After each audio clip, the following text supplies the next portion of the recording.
Sometimes, we look at someone successful and imagine their path was paved with glitz, parties, and applause. But there's a cruel paradox that almost no one talks about.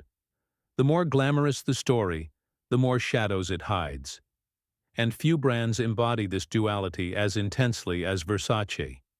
An empire built not only on luxury, but on excess, secret pains, impossible loves, and choices that bordered on danger.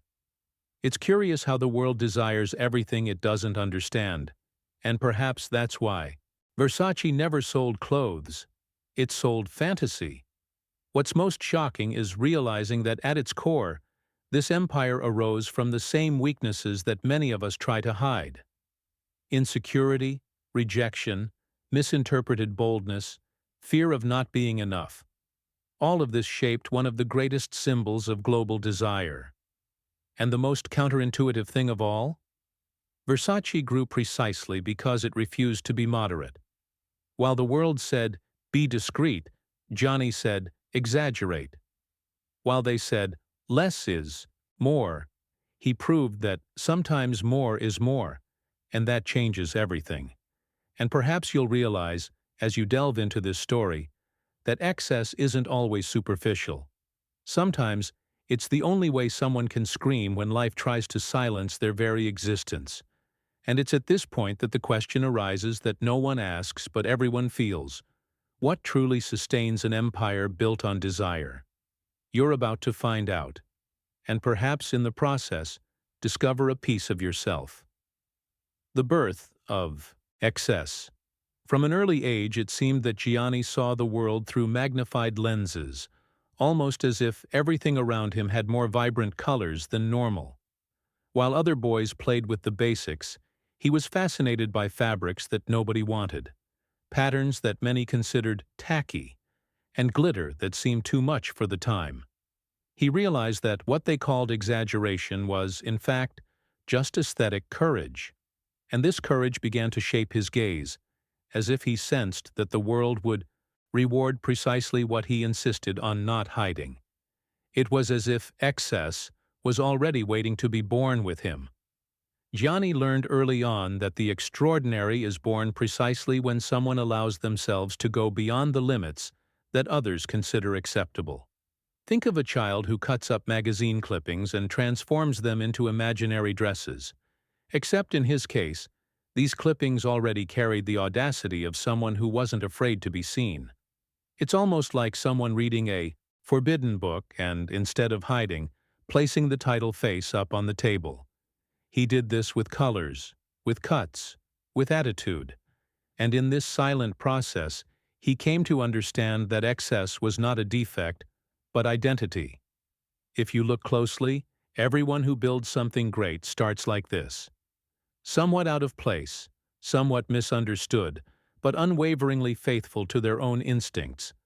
Gianni experimented with fabrics as if experimenting with destinies, testing daring combinations that would make any adult cringe, but which years later would become a global benchmark. It's like that person who grows up hearing that they are too intense, too sensitive, or too dreamy. And when they finally find their own path, they realize that it was exactly that too much that the world needed. And this silent truth was the harbinger of the empire that was to come, even if the critics were still ready to turn up their noses in the next chapter of this story. The rejection that shaped the empire. When Gianni began showing his first creations, the fashion world reacted as it usually does to anything new, with distrust and swift judgment. Critics called his style vulgar, exaggerated, too much to be taken seriously. The truth is that every visionary, before being exalted, is ridiculed. It's like when someone says your project is too big for your reality, but deep down, they're just revealing their own limitations. Gianni understood this early on and used each rejection as silent fuel. He didn't argue, didn't explain himself, didn't apologize for daring. Instead, he transformed each criticism into creative energy, like someone who takes the "no" they heard in childhood and decides to prove, first to themselves, that a yes is waiting ahead. Many people faced with rejection give up before flourishing, and that's where Gianni makes the turn that few manage to make. He chose to fight back with work, elegance, and intensity.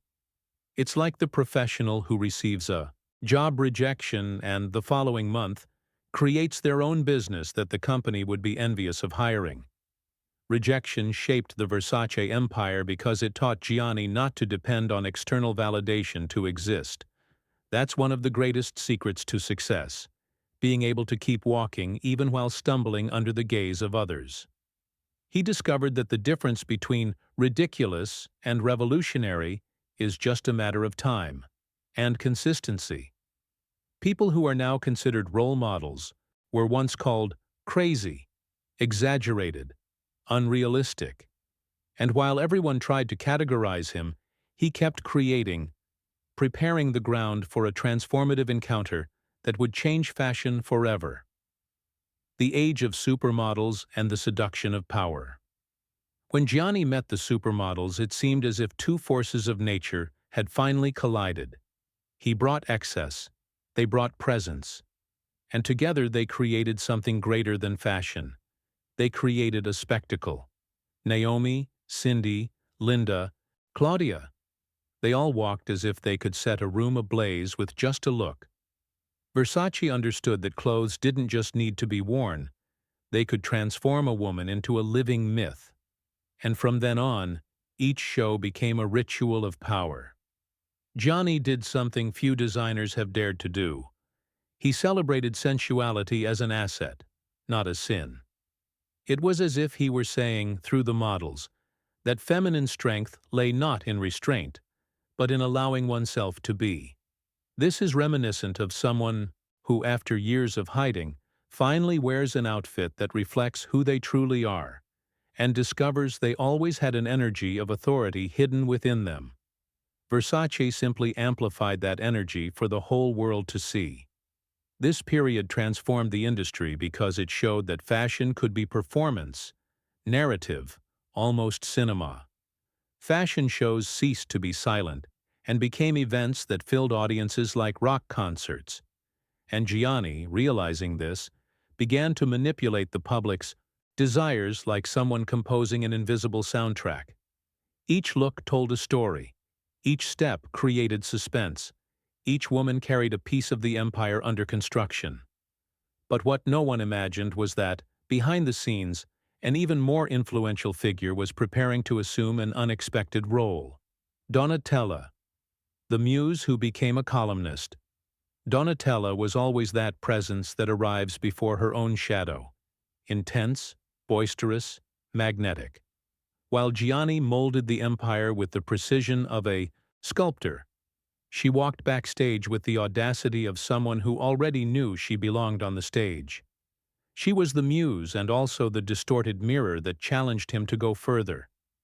It's curious how, in many cases, the person who provokes you the most is precisely the one who propels you the most. And with Donatella, that push came with high heels, platinum hair, and sharp opinions. The bond between the two was complex, almost chaotic, like siblings who fight over aesthetics but unite through destiny. Gianni sought the ideal brilliance. Donatella brought emotional brilliance. He was form, she was intensity.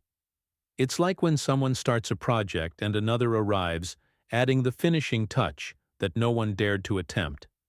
She did it with attitude, sensuality, and a sense of exaggeration that complemented his in an almost mathematical way, although nothing there seemed mathematical at first glance.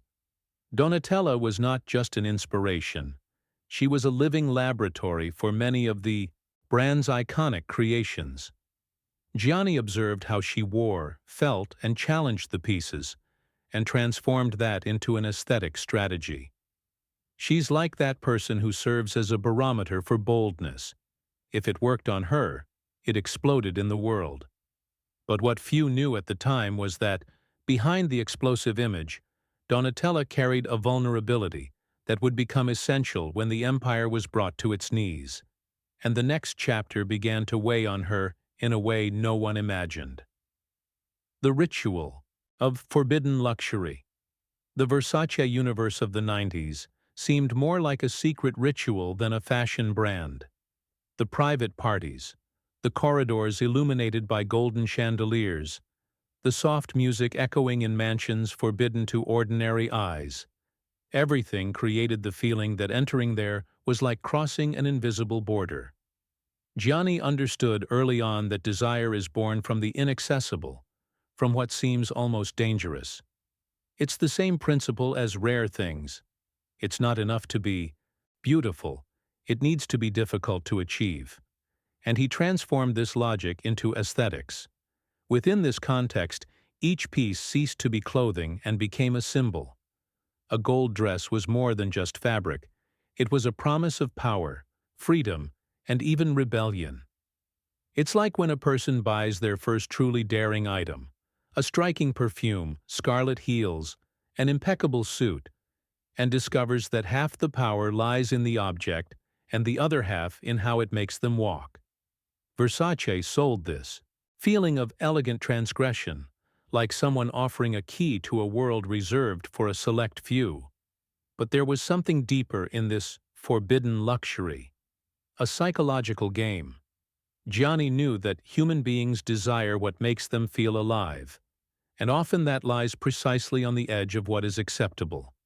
Therefore, his events and creations carried a calculated dose of danger, almost like tasting a rare wine knowing it's only served once a year. This intensity attracted icons, artists, millionaires, and restless souls. But no one imagined that, behind this glitter, a shadow was already approaching, ready to change everything irreversibly. The crime that changed fashion forever. The morning Gianni Versace was murdered in front of his own mansion in Miami Beach didn't just break the silence of the street.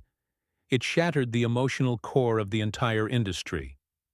The fashion world, accustomed to glitz, noise, and spectacle, was forced to confront the fragility behind the glamour. It was as if someone had pulled back the red carpet, revealing the cold floor beneath. People who had never cried for designers cried for Gianni, because suddenly the excess that fascinated also showed its price. The news spread like wildfire, fast, uncontrollable, and devastating. Critics, celebrities, models, no one could immediately process that the seemingly indestructible empire had been struck at its heart. It's curious how, in life, we only understand someone's strength when they are abruptly ripped from us. Anyone who has lost someone important knows. The world keeps functioning, but something in the internal workings never goes back to normal. And that's what happened to fashion that day. Gianni's death created a collective sense of emptiness, not only because of his absence, but because of the impact it would have on everything he had built. The brand teetered on the brink of emotional and financial collapse, like a luxury home with the lights on but without its power source. And in this moment of uncertainty, all eyes turned to a single person. Someone who carried an appearance of extravagance, but hid behind it a weight that few could bear. And that's where the story takes an unexpected, almost brutal turn towards the next chapter. Donatella and the Art of Rising from the Ashes. After Gianni's death, Donatella inherited not just a brand, she inherited a grief that the whole world watched from the sidelines. She entered an emotional minefield, carrying a surname that seemed heavier than any iconic dress she had ever worn. She had to prove something not only to the market but to herself. It's like someone who loses their mentor and suddenly needs to take the lead in their own life without instructions. And Donatella did that while trying to keep a steady face for the cameras. But the truth is, behind the lens, she waged a silent war. She fought against addictions, absurd expectations, and criticism that seemed to come in daily doses. Anyone who has ever tried to recover after trauma knows how small steps seem like mountains. Donatella climbed them, stumbling, crying, and rebuilding herself in the process. It's like someone who decides, even broken, to fix their own house piece by piece, knowing that no one will do it for them. Her rebirth wasn't magical. It was technical, emotional, and painful. She studied, experimented, made mistakes, and tried again. She brought the Versace DNA to the surface, but also poured her soul into it. Darker, more intense, more human. It's that moment in life when you realize you don't need to replace someone. You need to evolve into something that never existed before. And when the world least expected it, Donatella began to rekindle the empire, preparing it for an even bolder and more coveted phase in the coming century. The empire of desire in the 21st century.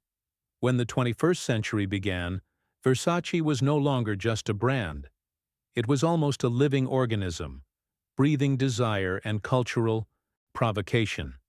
Donatella understood that the new world didn't want delicacy. It wanted intensity, identity, and unbridled aesthetics. And so Versace became a symbol of pop power, starring in music videos, red carpets, and even cinematic narratives. It's like that person who reappears years later, stronger, more confident, and makes everyone wonder, how did I not notice this before? It was the empire reborn with even more hunger. The brand began to speak directly to the modern imagination. Urban, music, extravagant luxury, narratives of seduction, larger-than-life characters. Versace didn't just sell a garment. It sold attitude, energy, presence. If someone wanted to stand out, they knew exactly where to go. It's similar to when a person finally discovers their own style, and from then on, the world begins to see them differently. Versace did this on a global scale. It transformed identity into a cultural product. And the curious thing is that, despite all the modernization, the heart of the brand continued to beat with the same essence: excess, brilliance, danger, and desire. Everything that Gianni planted and Donatella remodeled. But now with the intensity of an era that isn't afraid to show who it is. The current Versace is more than fashion. It's a manifesto, an affirmation, symbolic power. And although the empire is consolidated, there's an invisible question hanging in the air. A question that leads to the next step in this journey you're about to explore. Ultimately, the Versace story reminds us of something no one likes to admit. Greatness doesn't come from perfection. It comes from intensity, from courageous choices, from embracing what others say is too much. And now I ask you, what have you been hiding for fear of judgment? How many times have you shrunk back when you should have occupied more space? How many of your dreams are still tucked away because someone said they didn't suit you? The truth is that no empire, neither Versace's nor yours, is built on moderation. You have to embrace its brilliance, its ambition, its entire history, including the parts you'd rather forget. So think, what's the next bold step you're putting off? What would you do if you weren't afraid of seeming excessive? And most importantly, how long will you let the opinions of others dictate the extent of your courage? If this story moved you, if it offered any insight, if it made you reflect on your own journey, then don't let it die now. Keep learning, keep delving. Deeper, keep evolving. Subscribe to the channel, turn on notifications, and come with me to explore stories that not only fascinate, but transform. Because in the end, that's what matters. Transforming desire into destiny.